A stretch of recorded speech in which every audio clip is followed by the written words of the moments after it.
Morning, everyone, and welcome to the Fife Property Show this Saturday. Now, we have the topic of perfect portfolios this morning, how to maximise the value and magnetism of your rental homes. And joining me this morning, I have landlord and investor Jim Parker. Morning, Jim. Good morning, how are you? Good. How are you? Absolutely wired and fired and ready to go. As usual.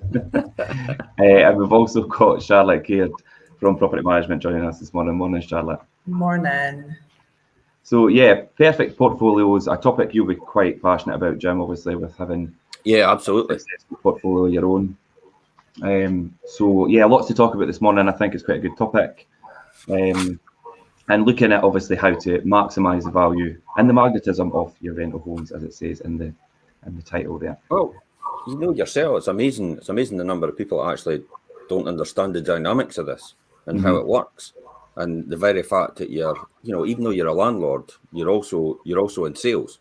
Because the reality is, you've got to sell what you've got in order to get the best tenant, in order to get the best, rent. That's what it comes down to. And this, I would say, is probably a masterclass in the fundamental basics in order to do that. Yeah, I think it's really important to get the basics right. If you've not got the basics right, then the rest of it is just you're going to struggle to have a very successful buy-to-let portfolio. And I think it does look at all of the basics of obviously having the right tenants and the property in the right condition and things as well, and they all go hand in hand. And I think when you've got great tenants, they will pay more for beautiful homes and homes that are finished correctly. And you'll see that in obviously you only have to look at a lot of the new builds and things now. The price banding that's getting set for new build homes at the moment. I think we've been speaking with a lot of the new developers and things just now and bringing some of them on. And obviously the way the market is at the minute, the pricing structure and banding on that's amazing at the minute. Yeah, absolutely. I mean, the holy grail of every buy-to-let property is continuous occupation, high-quality tenants, with a market-leading income and the value of the year-on-year increases that you get as a result. None of this happens by itself, really, in the fundamentals. And just with any business, it's a plan of action to key success. Now, you tried to bring me in before, didn't you? And I missed that cue. Yeah, I did. I was like, wait a minute, I've missed something here. Yeah, it's fine. I'm even going to adjust my green screen. We missed a step there, I think. But anyway, it's fine. So older homes have an inbuilt advantage as well, and the heritage and the character, and many tenants desire. And they can fall, I mean, when you think about it, they can fall behind on modern energy-efficient lifestyles. However, any property really can lead to in the way of design or price. But there's nothing to stop period homes exceeding the income of the newer homes. A lot of people go for the period homes, don't they? Yeah, I think sometimes even like the period and older like character properties, sometimes they generate a better rental price point than some of the newer homes, because people, I mean, if we put period properties on, we get inundated with people. I mean, they're really popular. I'll be interested to see what anybody's comments watching this. You know, if you're a landlord or investor watching this, please feel free to mention this. You know, do your tenants actually prefer a new build home, more modern, or do they like the fact that the home is more got character to it and is a period property rather than anything? So it's got things like, instead of coving, it's got cornice. You know, it's ornate. It's got the high skirts and it's got the high ceilings. Would you consider a fire? Yeah, these sort of things. You know, you've got that fire. You've even got a log burner or something like that. Whereas, you know, modern day-to-day homes, you know, take all that character out of this.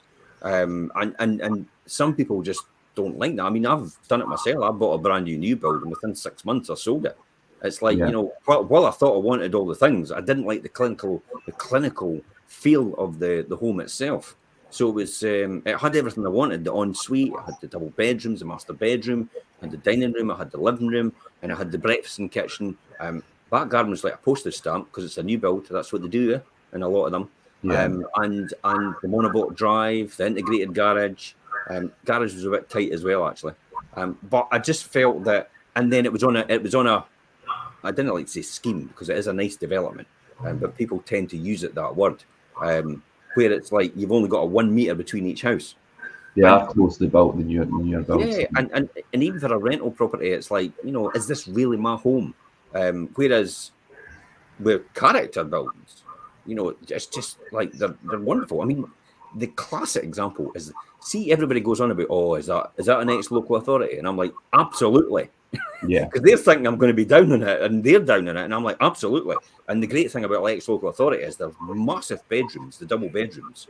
The lounge is good as well, and then the gardens are usually quite big as well. Yeah. So that's what I love about the ex-local authority properties for rental. Yeah, I think because these properties were built in a time where maybe space wasn't as they weren't so conscious about space, and I think now obviously the new builds are all packed in together, and like you say, they're built within feet of each other. Well, it's built for profit, isn't it? Yeah, of course. It's profit maximisation. You're not going to get a builder, and you know, I take my hat off to them because that's their job. That's what they're a business, and they've got to provide for the shareholders. But it's profit maximisation from every bit of space you can. So if you're told, in order to get a three bedroom property and above, you have to have 2 parking spaces off the front, and then you have to have 100 meters of activity space all around the property itself and the footprint. Guess what schematic you're going to work to? You're going to work to that exact schematic, because that's exactly what you've got. I've done it myself. You know, I put planning permission on a plot for 3 detached 3-bedroom property. Well, 4-bedroom because I took the garage away. 4-bedroom properties on a 600 square meter plot, and I managed to get the plan permission to build more through no bother. And it worked, and that's exactly how I know what it is, because the footprint itself was only 50 meters square. So when you're looking at a 200 meters plot, 50 meters square on the footprint, then you've got an upstairs as well. You see, that's the bonus. That's why you don't get house builders building many bungalows anymore unless they're forced to by planning conditions, because the bungalows take up all the land.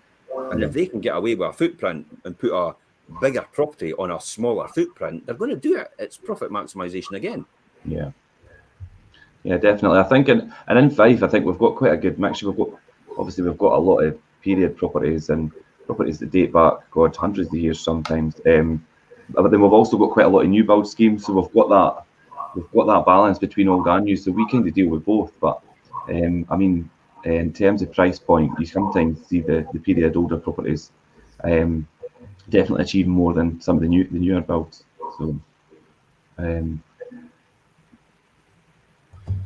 So, whatever the age of your rental property, this show is all about that, isn't it? Really? Yeah. Okay. I mean, whatever the age of your rental property, this show and the blog that we're taking the information from today guides you on how to create a high quality rental home and keep it as a long-term investment. And ultimately, that's your goal when you're looking at buy-to-let portfolios.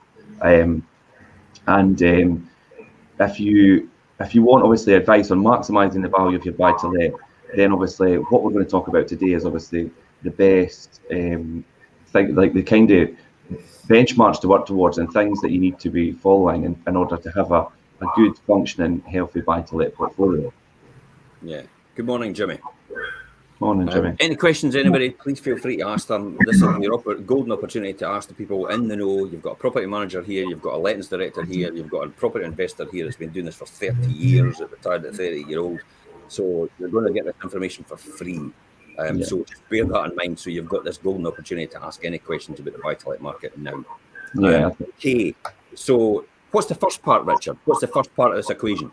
I think the first part to look at is obviously the property looking the part. And the first steps to attracting the best tenants is to create a rental property that looks brilliant on the viewings and in the photos. And you also want your agent's photography on the property to look good.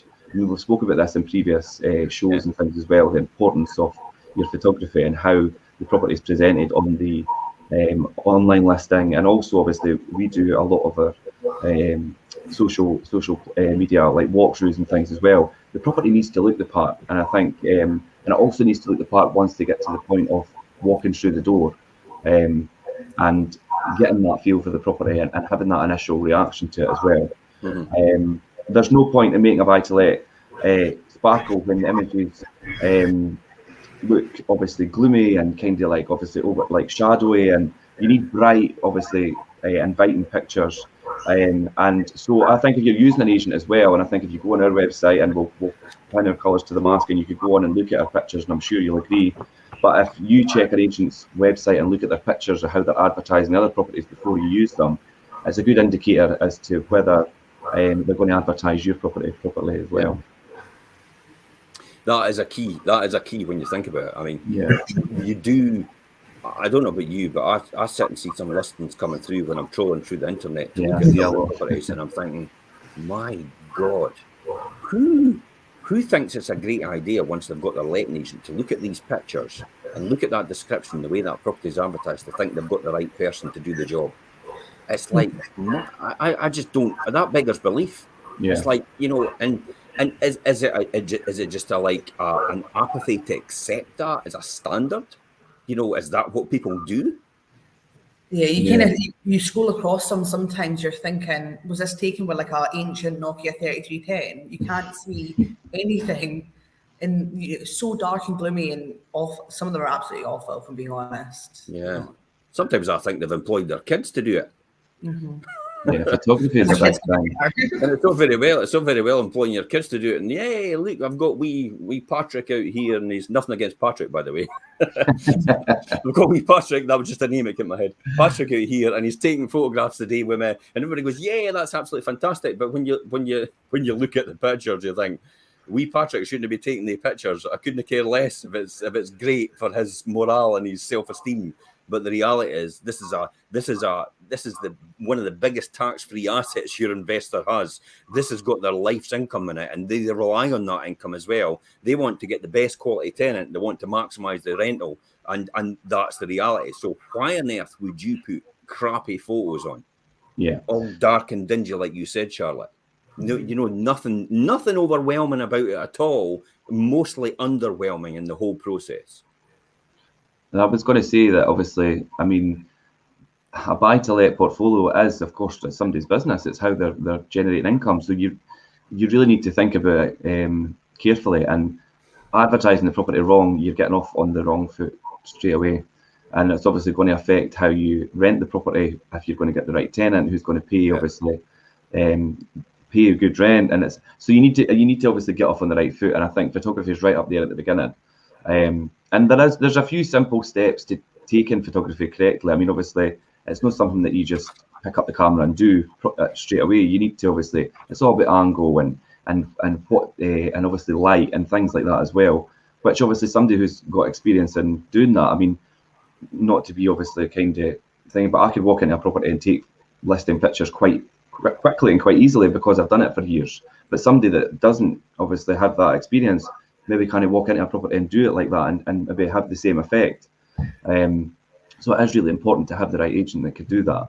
And I think even though, and whether it's for rent or for sale, your photos need to be right. Because like you say, Jim, it's either a business or your biggest tax-free asset that you're trying to obviously advertise there.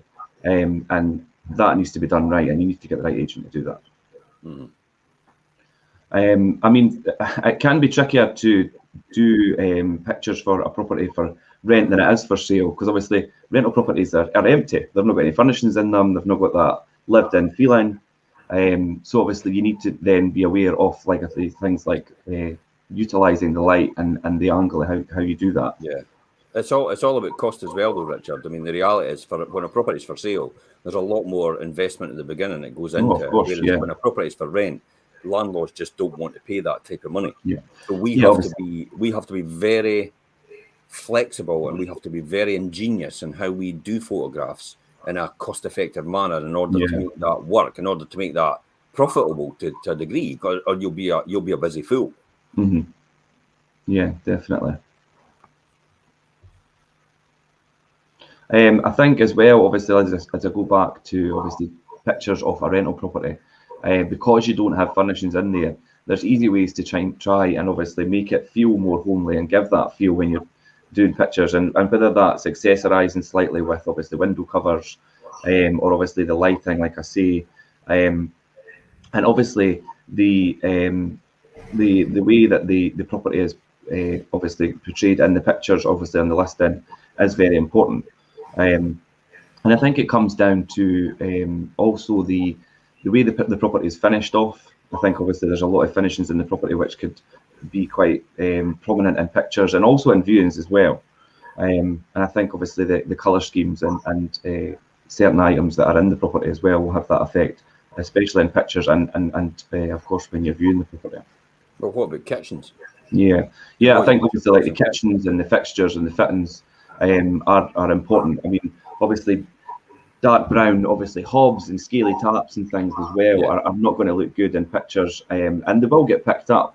And then to walk in and do a viewing and see these things as well aren't going to look very good. And they're so inexpensive to swap out and make better.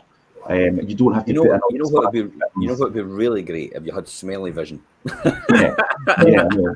When you think about it, imagine if you had smelly vision over the internet before you actually came to view a house. That would totally change the market, wouldn't it? Because a lot of people actually don't, you know, the photographs look wonderful, but when you walk in the door, I've never had that case where somebody says the photographs look amazing, but when I walked in the door, this was a completely different experience. Yeah. I've never had somebody say that because the photographs reflect what we've got. And the smelly vision thing, it's like, you know, it's all about making sure that you entice people to want to stay there. I always say to myself, if I walk in the door and I think I would love to stay here, that's the exact rental property I would be renting. You have to fall in love. Sarah Beanie talks about it. You know, Sarah Beanie talked about it years ago, and I always used to wonder, how's my property no renting? How's my property no renting? Now, this was about 20 years ago, and I remember Sarah Beanie on one of our programs talk about it. She says, unless you're in love with the property yourself, no one else is going to like it. Yeah, you because need to have that feeling. You then become jaded about it. You don't want to invest in it. Yeah, but you don't realise you're doing that. It becomes a secondary aspect. So you don't want to refurb it. You don't want to put new carpets in it. You don't want to clean it. You don't want to paint it either. And it goes back to what you say. It just doesn't look the part. Although in their mind, they're like, I just want it rented. And it's like, well, I'm afraid you're going to have to do this, this, and that. Yeah. Get that good quality tenant that you want. And if you don't do that, you're not going to get the tenant you want. And to be honest, should we be representing you? That's what it comes down to. Yeah. But the smell-o-vision thing, like you say, is quite important. And I think when you do work to a property and bring it around, like you say, if you're obviously redecorating new floors, new kitchens, and it looks really good in the pictures, it goes hand in hand with the people walking through the door and smelling the fresh paint and even smelling like fresh wood and like new units and just all that kind of contributes to the whole experience of walking into a nice property and that gives that feeling like, oh, I could live here or I want to live here. And you need to have that feeling yourself, not just obviously trying to get the tenant to feel that. And as if by magic, I brought one here. Yeah, so this is one that we just done recently for YouTube. And the normal recourse of Blue Peter. This is 12 Memorial Road. So I think I bought this for about, what was it, 38,000? 37,500. So I bought this for 38,000, 2-bedroom ex-local authority flat. So this is the outside originally. Now, to be honest, it was these photographs are ours as well. So both sets are our photographs. But at the end of the day, you know, it's what it looks like inside is most important. So then we refurbed it. Yeah. So in the front door, in the front gate here, I had a path going up the side here. Now the back garden's here, the side garden's here, and then you go upstairs to this upper flat. Yeah. Okay. And here it is here. Here's the typical ex-local authority 2-bedroom flat, 2 double bedrooms. You've got your bathroom, you've got your kitchen, you've got your lounge. So there's it after. So, you know, that's the photograph you took, Richard. Absolutely beautiful. Blue skies. There's the sitting room before. There's the sitting room after. Yeah. Yeah, and it's all, and you can see obviously the neutral tones, these greys and things which are really modern and obviously up to date feel. So the little things too, like on the next photo that you just had, Jim, on the door, it's chrome handles. You can see that it's next to new chrome handles. And then the doors as well. They changed all the doors as well because I felt that, you know, I mean, some of these doors are terrible. It's just, they didn't look great. So we changed them all. The new heating system was put in as well, rewired, all the rest of it. Double glazing was the change because I had double glazing already. But just you know, to make it the part. And then we jump onto the kitchen. This was a kitchen before. So the boiler was sitting in this cupboard. This was an old water tank in here. And then you had all this layer and a wee breakfast bar over here. And then there's the new kitchen now. Yeah. completely different metro style tiles, splashbacks, brand new. And then the boiler's in here, and then that is cupboard was taken away here. Yeah. So you've got the overhead stainless steel extractor as well. And then this is just I can't remember if this is laminate flooring or if this is vinyl flooring. That is the new UPVC click laminate. Ah, right, okay. That's quite good. It's quite durable as well. But also, you kept the breakfast bar there as well, so you've got room for. Yeah, I mean, I just let them do their own thing. You know, that's the reality. You know, the contractor went in and says, look, this is, you know, we'll replicate that, but we think it should be like this. And then you've got the bedroom. That's the original bedroom. There's the new bedroom. Yeah. And then you've got the bathroom. And there's the new bathroom. Yeah. We did look at that bathroom and see if there was and it ended up just being a complete refit. But look at the finish. Yeah, I mean, you can't get away with that. You could have got away with that because it's the inset sink with the cupboard and all the rest of it. But again, I could have. In order to get the best rent and get the best tenant, you know, you kind of have to put a wee bit of improvement into it. You were going to say something, Charlotte? Yeah, in the design of this bathroom too, you'll notice just now in this photo, the shower, you can't have over the head shower because of where the window was. So the designer of the bathroom came up with a plan to be able to move the actual whole shower unit over into a coffin shaped style bath to be able to have that overhead shower fitted. Yeah, you see how the bath. Then it has that slight incline in there. In order to make sure, because that width wasn't enough for a standard bath to go in. Yeah. So they actually got a purpose designed bath to do that so they can get the overhead shower in. And again, these doors and then the flooring and then the wet wall all the way around. I love that sparkle wet wall. Yeah. But in those doors, they are no more expensive than your normal flat wooden doors. They're the exact same price. And it completely changes the finish of them. You'd be amazed at the feedback we got just on those doors and with the chrome handles. Everybody loved them. Everybody commented them when they were doing viewings. Yeah. Every viewer. So new valuation for that flat from 38,000 to 75,000. Yeah. Makes sense, doesn't it? So then initially, what you would do is you refurb difference as well. They'd pull the money back out and you put it on a buy-to-let mortgage, and you possibly have a no money down deal. So you own the flat, it appreciates in value, and you get money out as well. So that's a classic example of how to use none of your own money to do the job. I'll say that again.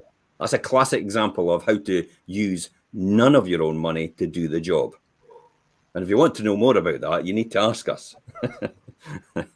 And we might do a masterclass on that as well if that's in demand.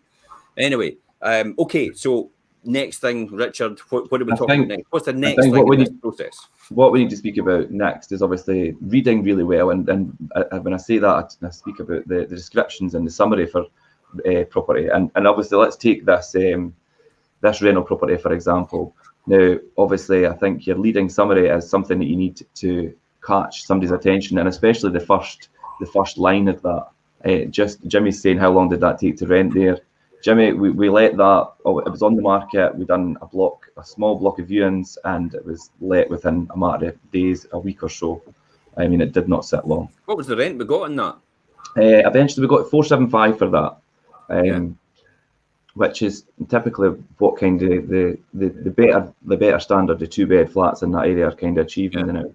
I done one round of Barry Street that was finished to quite a good standard, and I got 475 as well. So we're kind of that kind of price point at the minute. But yeah, back to descriptions and how they need to be obviously really, and they need to be scripted correctly to kind of catch people's attention without kind of deviating from what you're trying to get across. I mean, a lot of people could use this first line for I don't know, a number of things, when really it should be, this is what, like the one at Memorial Road, the very first words in that, I think, were newly renovated, and I think I put them in capitals because it's the main thing that you want to obviously get out there. And I think to pick up on a lot of the key features in in a property, especially if they've just been newly renovated, are things that are going to catch people's attention. Because a lot of the times people do scroll through and pictures will catch their attention, and then the first line of that summary, they probably didn't even read the whole initial lead in. So yeah, your first line is important, and I think it needs to use keywords or key phrases that relate to the property itself, like I say, newly renovated or something to that effect. It has to be, really, doesn't it? It's got to catch somebody's attention straight away. You know that yourself. I mean, you know, when think about it in your process, when you're looking at something and you're scrolling through a list of a number of choices, what's going to disrupt you up here to say that's the one for me? It has to be a wow factor, and so it has to be something that's outstanding. It has to be something that'll catch your eye. And you're absolutely right, Richard. If it's newly renovated, then absolutely completely renovated, new to move in. People want new when they want rental because they realise it's like, well, great. I'm a person that will look after this is the key here, because they go, I'm a person that will look after this property. So then, if I look after this property, and if it's new, it'll always be new for me. Yeah. And that's how you attract a tenant. It'll look after your property. If you show, forgive my French here, a shitty property online and it's run down, and when they walk in the door, the smelly vision is obvious, then guess what they're going to think? Like, I'm a person that could probably just treat this property exactly the same as it is before. So there's no surprise when you get to the end of that there's a contest over who gets the deposit. Yeah. Yeah, that is going to be the case at the end, because obviously they are going to be, well, it was like that when I moved in. It was like that when I moved in. Whereas if you've got something that's finished to a good standard, you've got a good inventory in place, you're not going to have that issue. And that's things that you didn't really want to be dealing with. Whether you're an agent or you're an investor landlord, then these are the things that are easily avoided and could be managed correctly. But yeah, back to descriptions. We've written here about make a list of the features and benefits of your property, tell your agent about them. But the reality is your agent should be doing that, shouldn't they? Yeah, well, I was just about to say, obviously, and it does say there, obviously, I think one of the main things I do when I walk in, I think, right, I'm going to do a description on this property, is I list all the main features for it and what I think, right, these are all the key things I'm going to put in the description. And it doesn't have to be long, a description, it needs to be good. And I think you need to pick out all the main features that are going to grab people's attention. Years and years of practice and understanding what ticks somebody's box, isn't it, Richard? I mean, how long have you been doing this? Probably over 10 years now? Yeah, about 12 years next year. Yeah. So it's understanding, and it's that experience that people are buying and what you do. That's really what it comes down to, because you understand that dynamic. Whereas somebody that started a year ago, it's like has no idea about how the market responds to certain types of properties, and they don't have the experience in order to put that forward to get the best quality tenant and get the best rent as well. That's what it comes down to. It's again, it's like a estate agency. Not all estate agents are the same, but not all letting agents are the same. You know, a letting agencies, you know, you'd be surprised how people just think that you should just put it on a website. Yeah, I'm on a website, and it's like, I'm going to get the best tenant ever. You're probably not going to attract the best tenant because you've not got the best type of marketing or branding or whatever it is that's on it. I mean, classic example, right? Okay, let's look at the extreme. If you go for a property from Savills, or you go for a property the same property with the cheapest bargain basement letting agent, who do you think is going to provide the better property, even though it's the same property? Savills, it's mind, isn't it? Straight away you think, oh, Savills. Yeah. and that's a classic example. So when you think about it, the dynamic in your mind is the only thing that's changed is the fact that who's marketing it. It's exactly the same property, but just by two different names, you know, or two different impressions of the agent, you have two different types of tenants that will probably actually be attracted to that property. So it is a case that you put your property with the people that understand, and people are the best at it in the area. And, you know, there's no doubt about it. We're silver awards for the best letting agent. We've been the best letting agent in Fife since 2009. Yeah. I think so. From nobody out there that can challenge us. Well, that's it for me as well. From past experience, before I bought my property renting, I found a property that I thought I'd fallen in love with, and then I seen who it was on with, and I just I'm not even going to apply for it because of reputation. Yeah. Alicia says that very well. Shows the importance of preserving the reputation of your brand. Absolutely. Yeah. Yeah, and I think just to finish off on descriptions and things there, obviously, I think the terminology and things that you use, obviously in there, I mean, it's easy to do a description that's obviously location and what's nearby and things like that, which are all standard and anybody would know to do that. But I think picking up things on maybe clever storage and maybe concealed lighting and audio wiring and all these kind of modcon things as well, that will appeal to potential tenants are things that you need to definitely pick out on descriptions and summaries. I was a sneak peek of what's coming later. Just going to say, Jim, that's a bit early. Wait till we get to the numbers. Your beauty. Oh my head. So yeah, those are all things that I think you really need to capitalise on and make good use of when doing descriptions. But I think the next thing to think about is obviously about that right feeling, and especially when you've got viewers coming through the door. I mean, photos and descriptions can show how a home looks and talk about the features, but they can't convey how it feels. Only viewings can do that.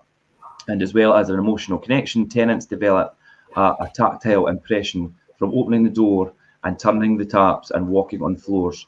Very little escapes, obviously. And it is about an experience. I mean, walking through the door, I mean, I imagine the vast majority of us have viewed a property, whether that be for let or for sale, and you know as soon as you walk in the door. I mean, and it's like, even if you're turning the handles to, like, if you've got creaky floors and like the smell-o-vision thing, Jim's really like, that's really a big thing as well. The handles are screwed into the doors properly. Yeah. Oh, that's annoying. That's bad. And then you've got the strips and the laminate flooring. You know, you've just got the decayed bit and it's bending up just that wee bit, and it's like, oh, this is pathetic. Just flatten it out and put lino right on the top of it. Yeah. So don't lift it, just flatten it out, put a bit of good vinyl, good quality vinyl on top of it, because you've got a perfect grounding for it. Yeah, I mean, loose tiles, lifting timbers and laminate floors and thread-bearing carpets can really bring a property down, and it makes sense to seem, it makes them seem worse. And likewise, handrails and hooks and switches and knobs that are coming loose, poorly fitted or worn out, will create an impression of a neglected home, basically. And if you walk in and all these wee niggling points, you're like, nobody cares about this, or nobody's, and so why would you move into somewhere or want to live somewhere that you feel like nobody's cared about before and nobody's going to care about in the future? So how are you going to ever have these things rectified and make it a home yourself? Yeah, I mean, you do inspections, don't you, Charlotte? So you see that. Yeah, do you know what? It's sometimes the smallest of things, like somebody's just moved in, but their cupboard doors on their kitchen are wobbly and slightly loose. Yeah. It takes 2 seconds with a screwdriver just to tighten them up. And it makes such a difference to the tenant. It makes them feel like you're doing something.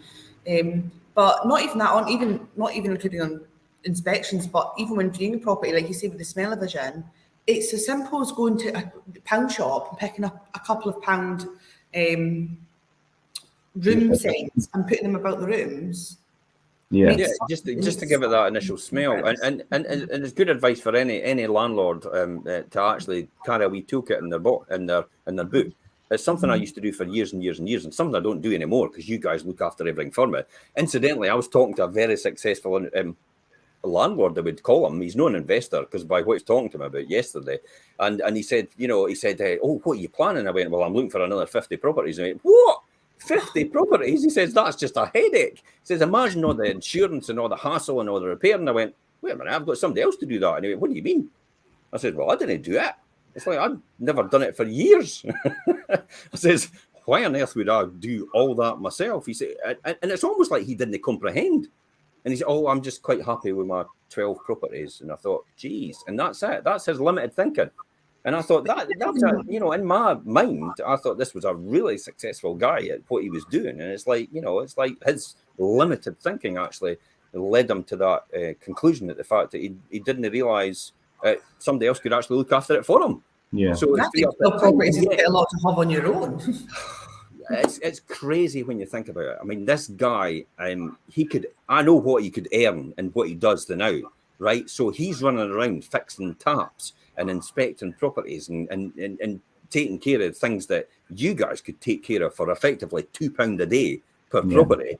And I think your time should be spent on earning money at what you're really good at and earn all that money and pay somebody else to do the differential. I always keep saying it. The sublime is, if you can earn 50 quid an hour and you're paying somebody 20 quid an hour, why would you be trying to do the job at 20 quid an hour if you have no time? Because then you go and earn the 50 pay them the 20, and you're still making 30 as a differential. So it makes absolute sense to get a letting agent to look after it and get the right person. Yeah, James says it itself. Outsource as much as you can. That's the reality. Watch this space, to be honest. James is going to be a meteorite rise at some, he's on his way, and he's building the right foundations. I could tell you that for a start. And he understands the dynamics. It's when you get to a tipping point, it's like you then stop and you think, oh my God, look what's coming in. It's like, I got that when I left ESA Macintosh. When I retired at ESA Macintosh about 16 years ago now, it's like I left and then thought to myself, geez, I just can't because I never ever looked at it until I retired. Then I looked at it and I thought, wow, I've got that coming in every month. And then I've got the property appreciating every month, every year as well. That's that. And then when you think about it, you've got a letting agent doing it, you've got no involvement in it. I'll go back to saying, if you've got a £5 million portfolio, right, and property prices go up 20% in the next 4 years, you've made £1 million. Who wants to be paid $250,000 a year for sitting and be paid to wait? Me. Hello. But on a smaller scale, think about it as well. What would that mean to you? An extra 25,000 just in appreciation of property a year. That's amazing when you think about the concept of that. Best asset class ever. And I'll let you get on with your show, Richard. Sorry. I was getting carried away there. I'll talk about the numbers.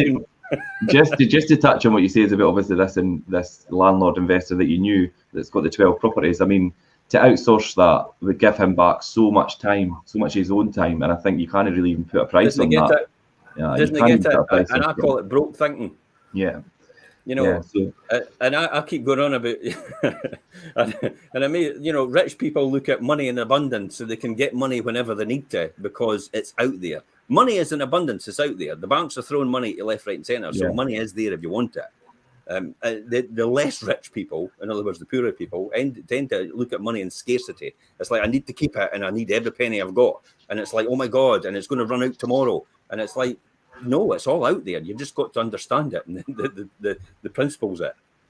As well, I think time is more expensive than money. So why waste your time doing it yourself if you can have somebody do it for you? It doesn't make sense to me.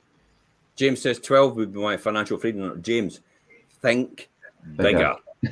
You're going to say that. Okay, 120. That's where you're thinking. Okay, 120. And I know you might not reach it, but I tell you what, you'll get a hell of a lot more than 12 if you focus on 120, because your mind will work to that principle and everything will start to go in your head when you're sleeping and stuff like that. And in order to make that happen, I wish I'd never sung the Muffin Man song last night. Broadway. It was in my head all last night when I went to sleep, and it was in my head all this morning when I went up to sleep, when I got up. It's all right. That we digress on a different story, so just forget that bit, everybody. But yeah, just to jump back to obviously viewings and the impression that you get on a viewing, and all these minor things that contribute to that whole experience, and obviously minor repairs that can be fixed. I mean, all of these can be very easily changed, and you get the best tenants and the best rent when your buy-to-let feels good in person as it looks in the photos. It's all about reinforcing enthusiasm and excitement of your viewers with a home that's even better than they expected. And then I think we'll look at obviously getting price-wise and obviously price point of rentals. And most new inquiries come from property portals, and they list homes in price bands that display monthly rents. It does go on here to speak there about how many landlords work on a per week basis. Now that's right. So down south, obviously the rents are now astronomical. They're like £6,000 a month. So what they do is they do the sneaky thing like the petrol stations have done. Instead of your gallon of petrol is £6.40, it is now £1.41 per litre. And so it makes it more palatable for everybody, and it doesn't make everybody run for the hills. So that's exactly what they do down south. They do weekly rents rather than monthly rents. We're still in the monthly rents up here, where it's still a great return in terms of the price of the property, and as I'll show you in a wee minute. But we still use monthly rents because they're still palatable for people. The monthly rents is probably equivalent to paying a mortgage anyway. But the thing is, the monthly rents takes into account the fact that somebody else is looking after the property, somebody else is paying for your heating if it breaks down, somebody else is paying for any repairs if it needs done. So that's the fundamental difference. So when people say, money's just burning it, renting is just burning money. It's not. There's certain people that rent for a certain purpose, for flexibility, for mobility of labour. They can't get a mortgage because of their credit rating, and they don't have the deposit or anything like that. So that's why people predominantly rent, or they're on hard times and they just can't rent at all. So they need state help. Yeah, I think as well. I think landlords as well sometimes get such a bad rep by saying, "Oh, they're just wanting to money grab." But what people don't understand, if it wasn't for landlords, what would happen? Because there's no social housing just now. So if it wasn't for landlords, then and the government's going to have to get their finger out and actually plead us to come back and start buying more property, because there's only 41 properties available for rent right through outside Fife right now. Yeah. And it was 92 months ago, so it's halved. And then before that, even 90 was too little. So there's nothing.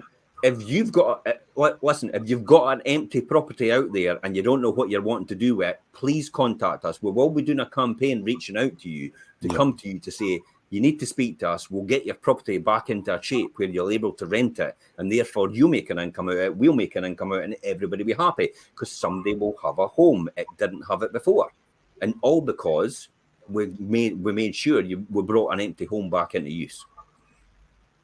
And as well, I think people that have empty homes that are like, oh, but it needs so much work. But it doesn't have to be like astronomical prices to bring it back to a condition where you could rent it out to somebody.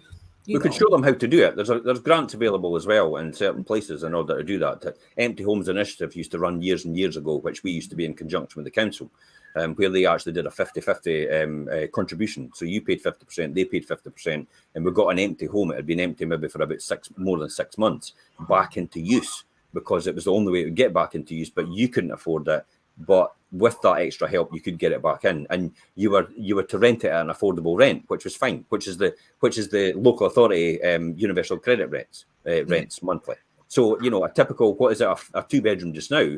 The universal credit is 475. 473. So a 1-bedroom is what? 375 or 374? 375 for 374. So a 1-bedroom flat, in terms of the government's the rent assessor, and should be getting at least 374.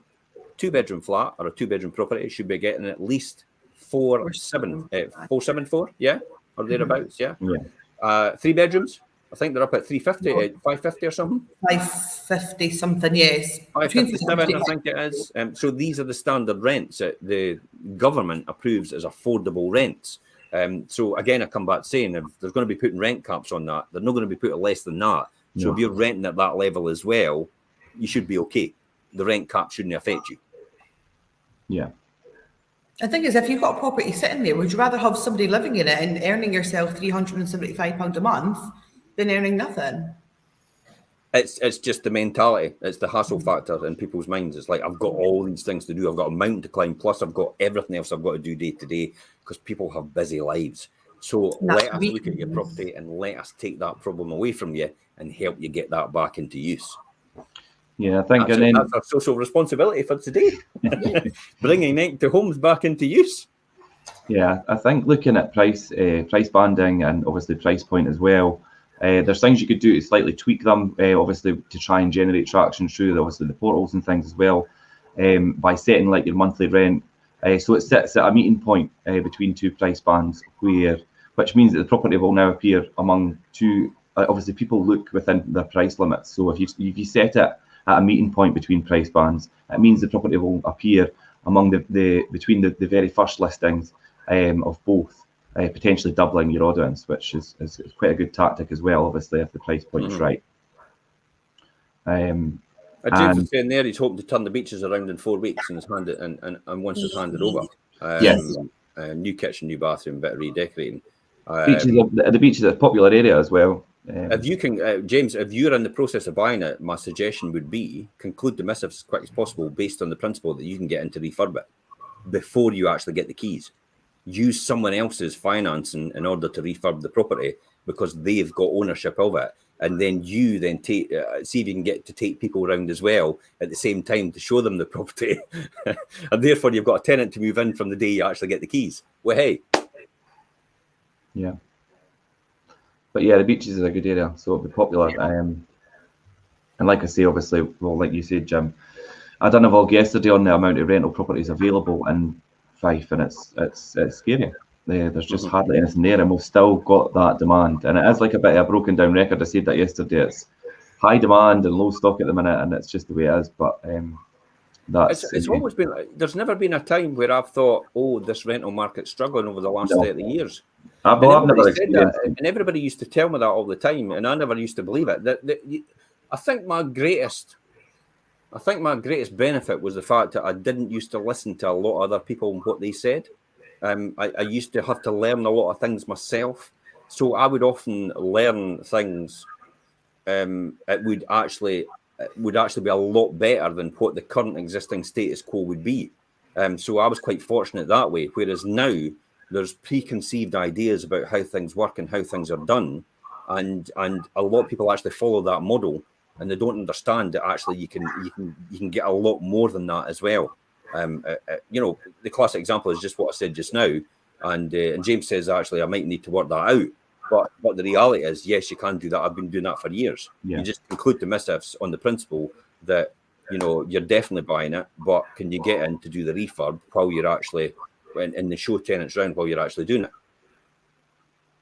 it? Yeah, and then I think obviously just to wrap up on price banding and things as well.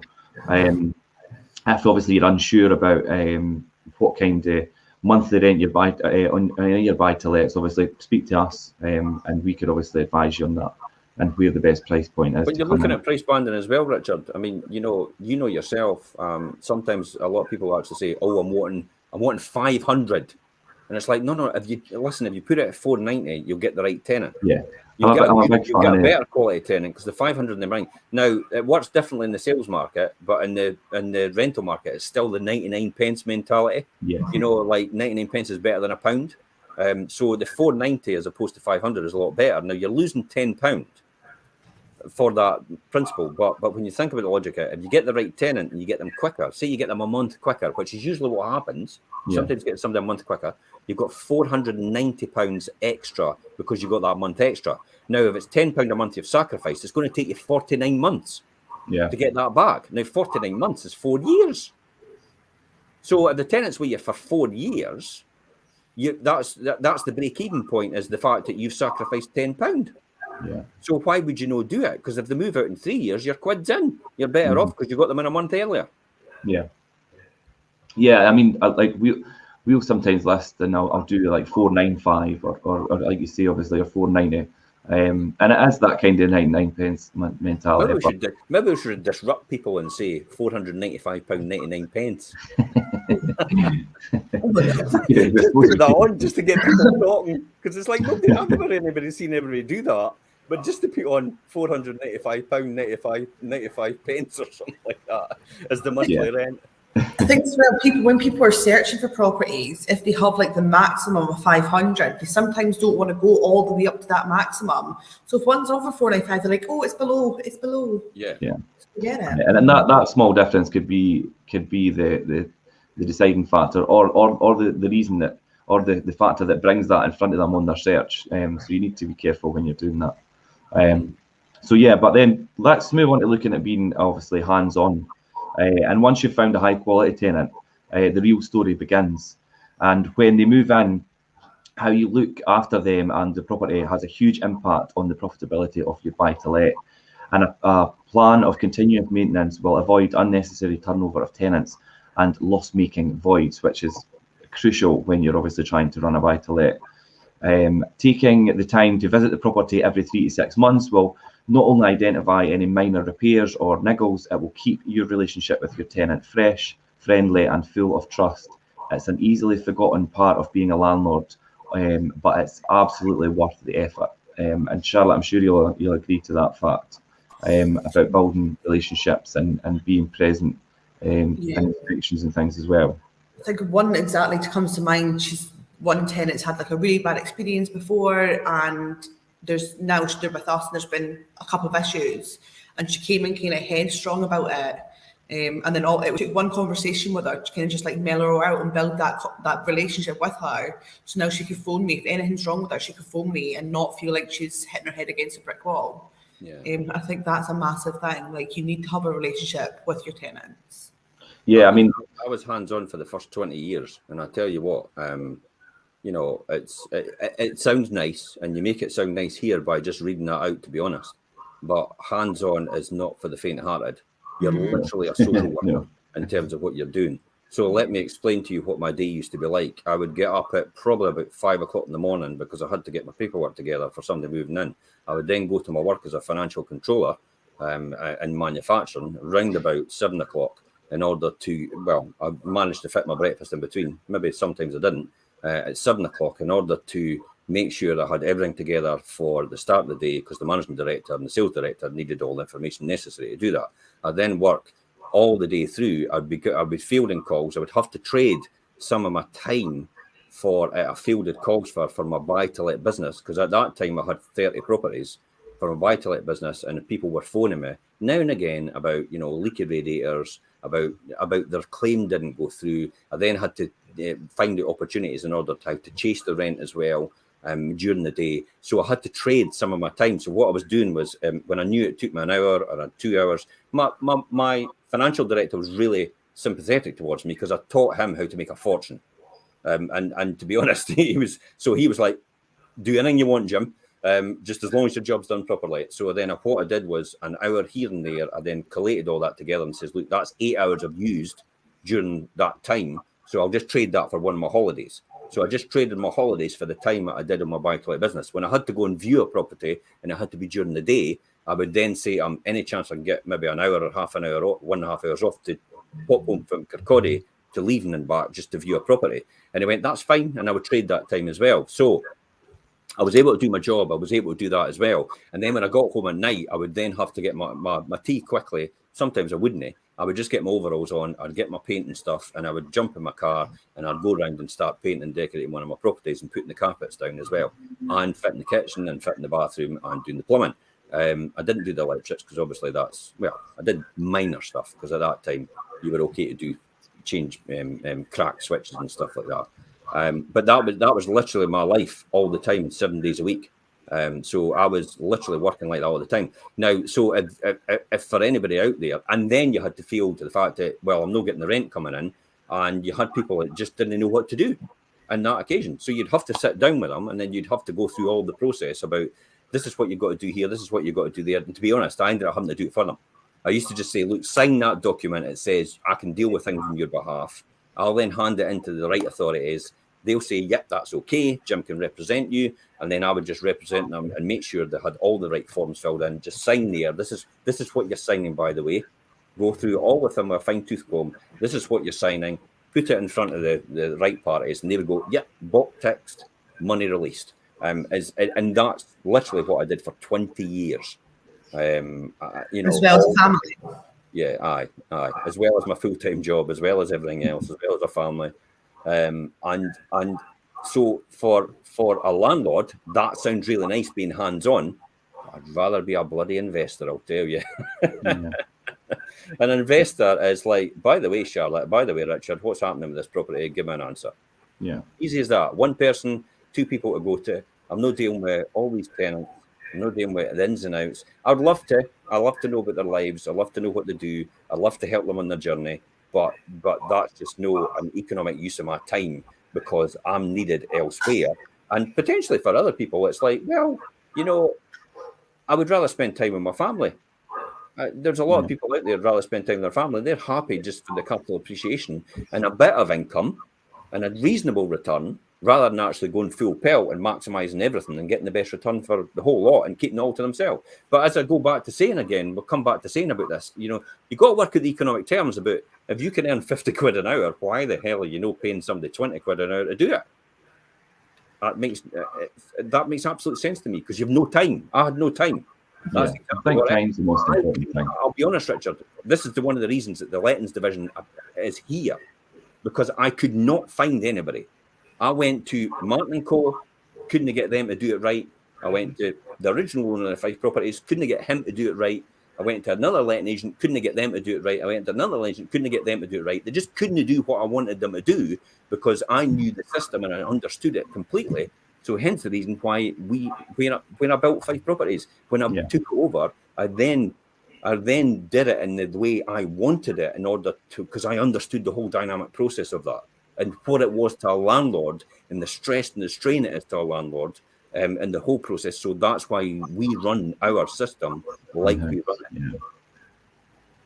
Yeah, definitely. And I think there is certain ways of doing things that give back time and make us more efficient. And you have passed a lot of that down. And I think a lot of our landlords and tenants in homes that we manage obviously tell us that obviously and the way we do inspections and things are all valuable parts of the service.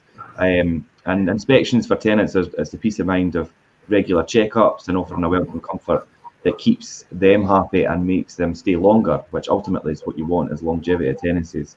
Our visits provide opportunities for careful management improvements and to keep their investments performing well, and that's the most important thing. I'm sure you'll agree with that. Yeah, definitely. Absolutely. Did you mention the word investment? Yeah. Is that my cue? Would be, yeah. So here it is. Here's a classic example. This is the one we talked about Memorial Road.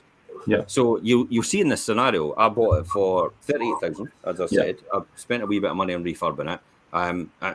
So I spent about in all, I spent round about 12,000. So 38, 12, 40, 40, 50. So 50. So then I get a new valuation of 75,000 on it. I then take out a buy-to-let mortgage at 25% loan to value. I get 56,000 out. Wait a minute, I only put 50 in. Yeah.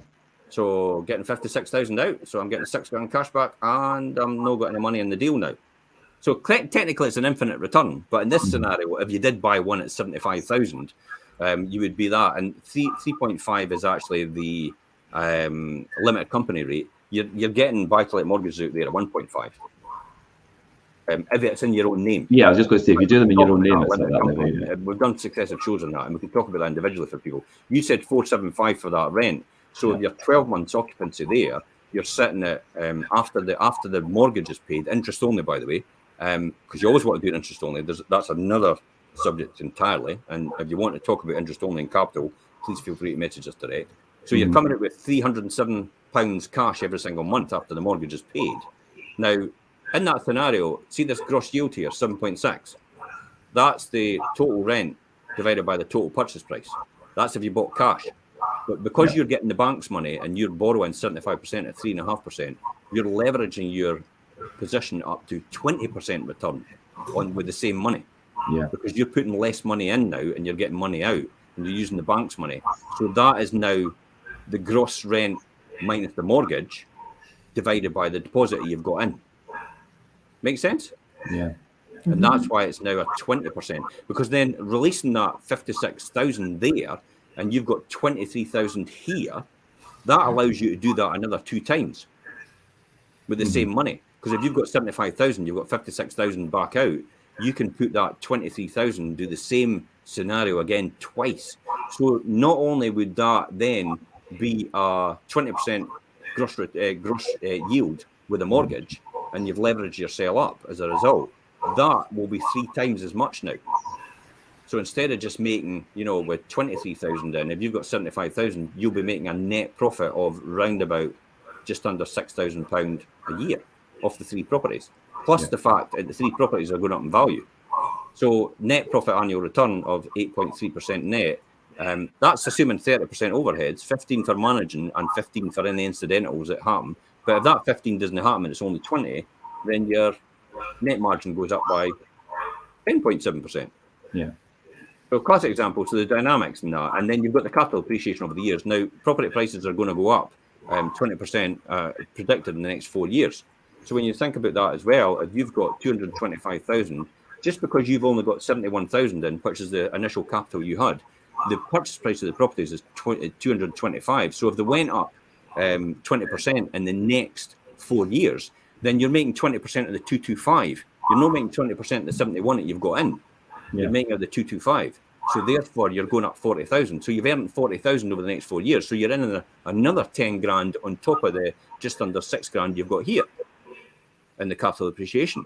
So effectively, for 75,000 investment, you're probably earning £16,000 a year of £75,000 money. Mm-hmm. Hey, that's a good return, eh? Yeah, It's a good return. Yeah, definitely. I would have that any day, but I have that already. Yeah, we're just going to say, well, that's yours. And we teach other people to do that, though, don't we? Yeah. That's the key. Yeah, definitely. And we've overrun our time. I was just going to say you've overrun a wee bit, but no, that's a good insight on the figure side, yeah, and it is really a numbers game, and you need to understand that to make your buy-to-let business profitable. So, yeah. But yeah, thanks for that, Jim. Don't worry, Richard, I'll trim the video and send it back over to you. I'm just going to wrap up by saying, obviously, with the right marketing and presentation, conscious pricing, and an active care regime, you'll draw in the very best tenants and the highest possible rents. You'll also future-proof the value of your buy-to-let so you can leverage your equity and continually expand your portfolio, and that is what it's all about. So yeah, final thoughts for you guys. For me, I think if anybody's struggling with, if you've got an unconnected property or anything like that, and you need renovation works done, but you don't have a lot of money to spend on it, come speak to us. We've got a host of people that's able to help, and we know about all the grants and everything. So if anybody's ever struggling, just give us a call. We're always there to help if you need it. Definitely. Jim. For me, it's all about maximising the asset and maximising the return. And I know that that's the business I'm in, but it's also we're dealing with people. So and we have a duty of care as well as investors and as landlords. So for me, I would say that, you can make a real good amount of money out of this business and a good return out of this business in terms of, and it is a business, buy-to-let and investment, property investment. You can make a good return out of it, but you have to understand what you need to do in order to make a good return. It's not just a case of putting somebody into a property and hoping for the best and just saying, I will charge you rent every month, and that's the end of our relationship. It's you've got to make sure you've got something in place to look after that person throughout that process and provide them with a real good standard of accommodation as a result of what you're doing. That, to me, is a landlord, a private landlord, not your slum landlords that are very few and far between. It account for 0.004% of the total landlord market. Because we know that, because Shelter put these numbers out, and then when Mary Latham calculated that and said, well, you're actually talking about a sample population, and if you put that in a sample situation, then it's actually 0.004% of the landlord market. So Shelter exists to protect tenants from 0.004% of the landlord market. What a real good use of money, eh? Yeah. They'll never build a house in their life, and that's me getting political. Yeah, it's too late in the show to get on that box, Jim. Every single year as a result. Right, okay, that's great. Well, thanks very much for all the insights today, and everybody listening. Just now, we're obviously on the reruns. Please feel free to contact us. Any information you would like to discuss, anything, and if you have a property that's ready for letting on the market, please speak to us or myself, obviously. And thanks very much for joining me this morning, guys. That was great. Thank you very much. Thanks very much. That was a wonderful show. Loved it. Great article, and keep on writing them. Yeah. Yes. Yeah. Great. Right. Speak to you later. Bye. Okay. See you later, guys.